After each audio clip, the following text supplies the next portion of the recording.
nueva jornada de bombardeos rusos sobre Ucrania. Kiev afirma que su sistema de defensa antiaérea ha interceptado, en la tarde de este miércoles, 36 misiles de crucero, aunque no pudo derribar otros 4 proyectiles supersónicos Kinzhal, lanzados por cazas, en el oeste del país, en la región de Donetsk en el este. Bomberos ucranianos han sido objetos de fuego de artillería, mientras intentaban apagar un incendio, en la zona de Torek, próxima a la línea de frente de Bakhmut. El Ministerio de Defensa no ha informado sobre posibles heridos. A principios de verano, otros bomberos fueron atacados. En circunstancias similares, los combates sobre el terreno también se intensifican. En algunas áreas, las cámaras de los soldados ucranianos han captado la ferocidad de la lucha en Lugansk, quien también da cuenta de la recuperación del territorio. Cerca de Bakhmut, Rusia reconoce haber sufrido un intenso ataque en la región de Zaporilla, con tropas enemigas introducidas en sus posiciones, que finalmente asegura fueron repelidas. La contraofensiva ucraniana, que recibe a diario armamento occidental, avanza lentamente. Ante el buen planteamiento defensivo ruso, Rusia parece estar recuperando soldados de donde puede, para enviarlos a Ucrania. Esto es visible en la frontera no reconocida, entre Georgia y Osetia del Sur, donde se observa una disminución drástica de la presencia militar rusa. En el pueblo de Disevi, una base albergaba militares rusos. Según la población local ya no se les ve. Disevi está en la región de Sijimbali ocupada por Rusia. Expertos militares creen que se ha disminuido la actividad militar en la zona, es porque el Kremlin ha enviado a sus soldados, así como a las formaciones locales oseties, a luchar en Ucrania. La situación es similar en otras partes de la región ocupada. Las bases militares son visibles desde el otro lado de la línea divisoria. Las actividades en la base rusa de la ciudad de Sijimbali también parecen haberse reducido. Moscú mantiene tropas en la región desde la guerra de 2008, poco después de que Rusia lanzara su invasión a gran escala en Ucrania. La presidenta de la Comisión Europea Ursula von der Leyen entregó un cuestionario. Presidente de Ucrania Volodymyr Zelensky, la carpeta, cubierta por los colores de las banderas de Ucrania y de la Unión Europea, marcaba el camino que llevaría a Kiev a ingresar en el bloque, pero antes debía cumplir los 7 requisitos de la UE, el principal de ellos atacar la corrupción generalizada. Ucrania es actualmente uno de los peores países de Europa en cuanto a corrupción, justo por encima de Rusia, pero esta clasificación supone un enorme salto desde el punto que ocupaba el país hace solo un par de años, ya que ha intentado aplicar medidas anticorrupción, incluso antes de su reciente candidatura a la UE, principalmente debido a casi una década de agitación, ya sea por la anexión ilegal de Crimea, por parte de Rusia, la invasión a gran escala, o exprotestas que sacudió en el país en 2013. Este cambio en la opinión pública se debe a que, a medida que más dinero entraba en el país, en forma de ayuda, más se preocupaba la gente sobre a dónde iba a parar. A pesar de sus esfuerzos, Ucrania sigue estando por detrás del peor resultado de la UE, en la clasificación de corrupción Hungría. Esto hace que los expertos consideren que Ucrania tardará décadas en cumplir los 7 requisitos para ser miembro de la Unión. Rusia rechazó participar en una sesión del Consejo de Seguridad de la ONU convocada por Ucrania, sobre acusaciones de destrucción de su patrimonio. La razón fue el impedimento de Reino Unido para que un representante de la canónica Iglesia Ortodoxa de Ucrania participe en otra reunión del organismo sobre la persecución religiosa de Kiev. En paralelo, desde la Cancillería rusa señalaron que el régimen de Zelensky, junto a Occidente,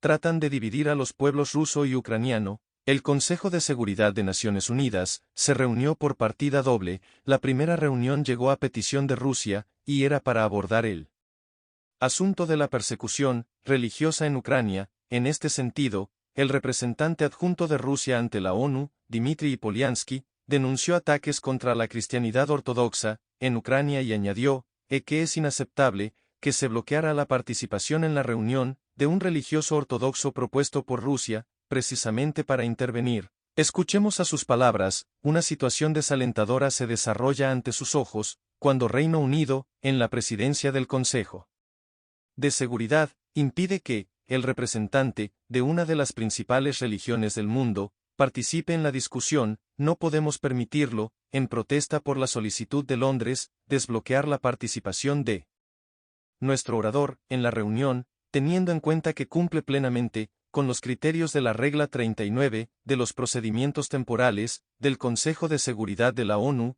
es decir, tiene competencia en el tema que está en la agenda de esta jornada, no vamos a hablar en la próxima reunión. Por su parte, la presidencia británica alegó motivos de tiempo para restringir el número de participantes. En esa reunión, efectivamente, el representante ruso no intervino en la siguiente reunión, donde se habló tanto del Acuerdo del Mar Negro, como también de esa supuesta destrucción de monumentos culturales en Odesa por parte de Rusia, algo que negó categóricamente el representante ruso en Naciones Unidas, asegurando que fueron las propias defensas antiaéreas ucranianas las que causaron el daño en esa catedral de Odesa. Por su parte, la portavoz del Ministerio de Exteriores de Rusia, María Zakharova, explicaba la posición de Moscú. Rusia sí que participará obligatoriamente en la reunión del Consejo de Seguridad sobre el acuerdo de granos, pero es cierto que el representante de Rusia se ha negado a hablar sobre el tema, inventado deliberadamente por Occidente, de la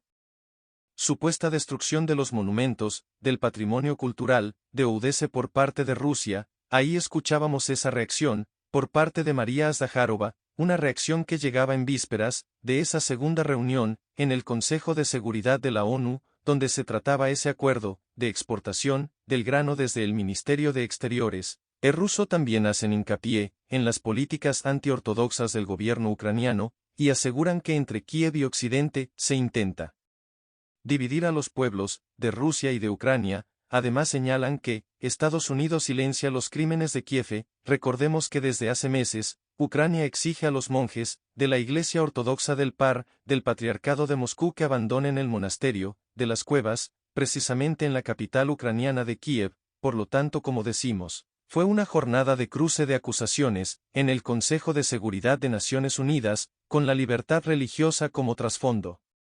Vladimir Putin se reunió con líderes africanos, que asistirán 27 y 28 de julio a la cumbre Rusia-África. En un encuentro con el primer ministro de Etiopía, el presidente ruso destacó la amistad entre ambos países, y adelantó que se prepararon una serie de acuerdos bilaterales. El evento se realizará en San Petersburgo, y busca fortalecer los lazos con el continente, así como promover un orden global más equitativo. Desde este jueves, en San Petersburgo, se llevará a cabo la cumbre Rusia-África, una cita en la que se dialogará sobre aspectos importantes para el desarrollo y estabilidad socioeconómica de los países del continente africano, y hay que mencionar que las naciones del África participan del actual sistema multilateral como receptores de decisiones, por supuesto, interpuestas por las principales potencias de Occidente, y en ese contexto, ya algunos medios de comunicación recogen titulares relacionados a terminar con las ataduras occidentales. Dicen, ¿por qué es necesario repensar el orden basado en las reglas de Estados Unidos? Dicen, Estados Unidos ya no es capaz de mantener un orden basado en reglas, al estilo de la mafia, porque Washington debería renunciar a la presidencia del Banco Mundial, dicen aquellos, y hay que mencionar que desde el Consejo Europeo de Relaciones Exteriores se sostiene que los países africanos están buscando redefinir su papel en el panorama global cambiante, y sustentan que los países africanos deben tratar de ayudar a dar forma a las reglas del futuro orden mundial. Y aquí hay algo interesante relacionado al Banco Mundial, que reconoce que los países del sur global, entre ellos los del África, han sido los menos favorecidos, a diferencia de las grandes potencias que se ubican en el norte, y dicen que la frustración del sur global es comprensible. Están pagando el precio de nuestra prosperidad, y en ese contexto, vale mencionar que la nieta de Nelson Mandela ha hecho una reflexión sobre el daño que llega a causar las influencias de Occidente a los países del África. Escuchemos. Hay culturas africanas que han sido susceptibles a la influencia occidental y están un poco perdidas. Ese es el caso de Sudáfrica. Nos bombardean a través de la televisión y de la cultura popular, y perdemos nuestra identidad como pueblo. Si perdemos nuestra identidad, entonces ¿quiénes somos? Si comenzamos a creer en nosotros mismos, en nuestra propia soberanía como continente, para poder luchar contra el control que las potencias occidentales tienen sobre nosotros, entonces ganaremos. A vísperas de la cumbre de Rusia, África, el presidente de Rusia Vladimir Putin, ha manifestado que países del África, y otros continentes, históricamente manipulados por Occidente tendrán, el lugar que les corresponde, en el nuevo orden multipolar, y sostiene que el nuevo orden mundial multipolar será, más justo y democrático. Hay que informarles que Vladimir Putin mantuvo, este miércoles, un encuentro con la brasileña Dilma Rousseff, actual presidenta del nuevo Banco de Desarrollo del BRICS. Dialogaron sobre algunos temas. Escuchemos un extracto de la conversación. Los países miembros de nuestra organización no mantienen amistad por ir en contra de alguien, trabajan en pro de un interés mutuo. Entre los países miembros del BRICS se desarrollan relaciones con base en monedas nacionales, las transacciones van en aumento, y en este sentido, creo que el banco también desempeña un papel notable en el fomento de esta tendencia. En nuestra actividad conjunta, no dudo que usted, aprovechando su rica experiencia como estadista, y sus conocimientos en el ámbito de gestión pública, hará todo para el fomento del nuevo Banco de Desarrollo, del BRICS, un instituto tan importante hoy en día. En las condiciones actuales, no será fácil, tomando en cuenta lo que pasa en el sector financiero mundial, y el uso del dólar, como herramienta de la lucha política. El banco debe jugar un papel importante en la formación de un mundo multipolar y policéntrico. Debemos trabajar para atraer recursos financieros de los mercados de nuestros socios, y hablando del BRIT, ya algunos expertos africanos reconocen el trabajo que realiza el grupo. Escuchemos qué es lo que dicen. En 2009, cuando el BRICS fue fundado, muchos, en particular académicos y medios occidentales, lo rechazaron. Hoy, poco menos de 15 años después, el mundo entero está hablando sobre un nuevo sistema de pago, o un potencial rival del dólar, para mostrar el crecimiento, el desarrollo, el avance del BRICS y sus esfuerzos. Así que sí, es una demostración de cómo ha cambiado el mundo. Los países se están dando cuenta de que el sistema internacional tiene una arquitectura que no permite tener éxito individualmente, sino que hay que elegir a los amigos adecuados. La gente está mirando a su alrededor, buscando mecanismos que los ayuden a lograr sus objetivos y sus metas, y el BRICS es una de esas instituciones que no cuentan con un gran historial de colonialismo, y que tiene una visión clara del desarrollo económico, sin interferencias. Las acciones del grupo también se traducen al interés de crear más países, sumarse al momento. Se cuenta que son más de 40 naciones interesadas en sumarse a este grupo, que busca fomentar el crecimiento mutuo entre todos sus integrantes. Militares de Níger derrocan al presidente del país, Mohamed Bazoum, según reportan medios. Añaden que se cierran las fronteras nacionales, se establece un toque de queda, y se suspende la labor de todas las instituciones. El golpe de Estado fue perpetrado por la guardia del mandatario, quien fue retenido en el Palacio Presidencial. Según se reporta, el motín ocurrió luego de que el líder del país decidiera destituir al jefe del servicio. Sin embargo, las Fuerzas Armadas anunciaron que no apoyan a los golpistas, y se mantendrán del lado del presidente. Además, hubo manifestaciones en apoyo al mandatario. La Comunidad Económica de Estados de África del Oeste pidió la liberación inmediata de Bazoum, mientras que antes el secretario general de la ONU, Antonio Gutiérrez, condenó el intento de golpe de Estado, y pidió que se proteja el orden constitucional del país africano. La interferencia francesa en Níger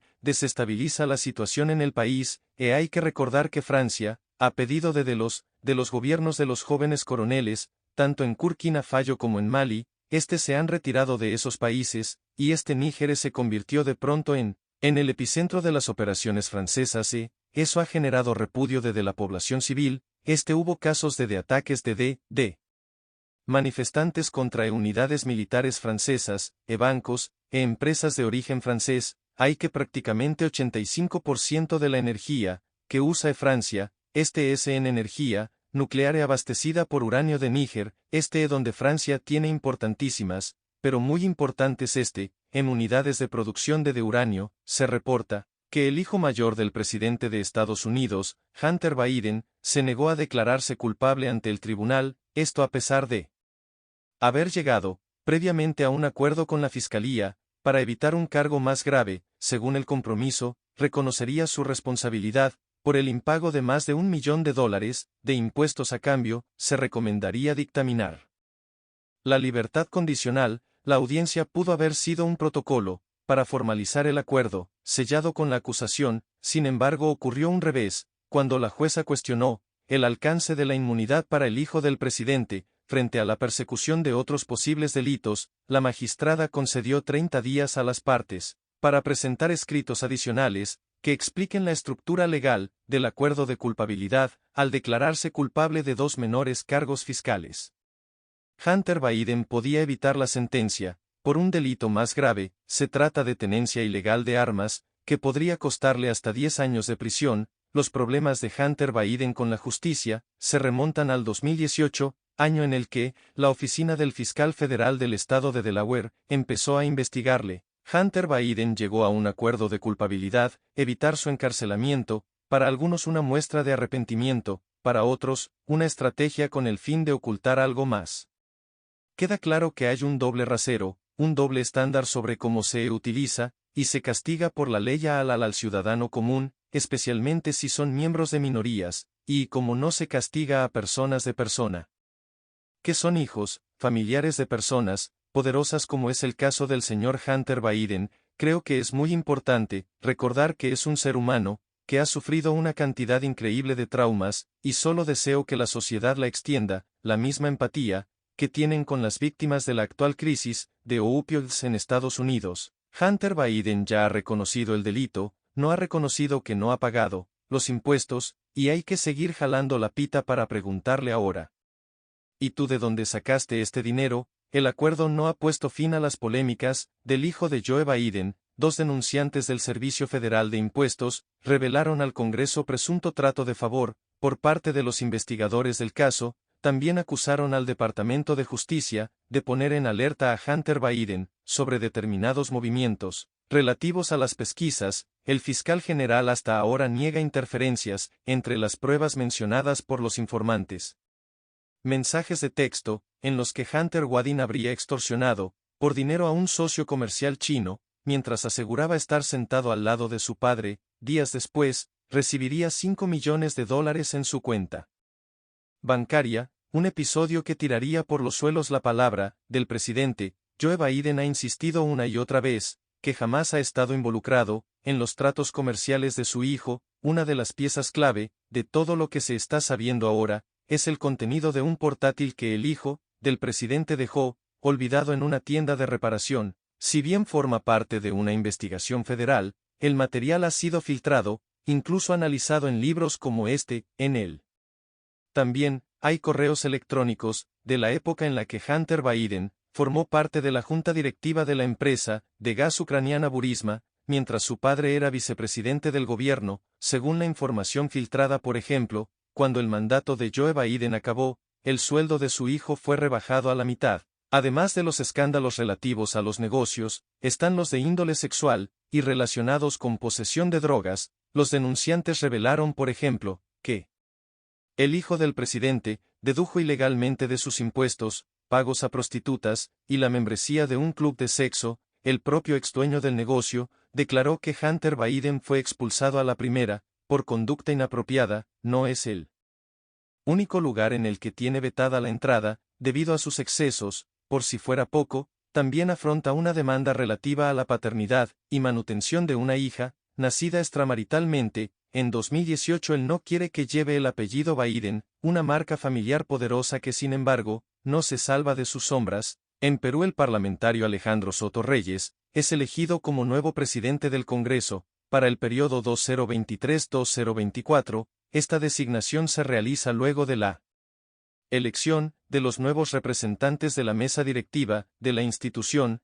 La votación no estuvo exenta de polémica por la alianza encabezada por Soto. La controversia aparece por el vínculo en su lista entre el Partido Fujimorista, Fuerza Popular, y el Movimiento de Izquierda Perú Libre, que tienen diferencias ideológicas. Ante las críticas, desde Perú Libre justificaron su decisión, señalando que la izquierda popular estaría en un alto nivel de dirección. Cabe destacar que Soto está involucrado en una investigación por presunta participación en una organización criminal. Las tensiones también se sintieron fuera del Congreso. Un grupo de manifestantes se opuso a la votación y exigió su cierre. Errónea la decisión de la izquierda de colaborar con las fuerzas apolíticas repudiadas por la sociedad. Esta alianza contra natura pragmática es parte del proceso de descomposición que vive el Parlamento peruano, en informaciones de izquierda, han participado de ambas listas, encabezadas por liderazgos de derecha, para presidir el Congreso de la República,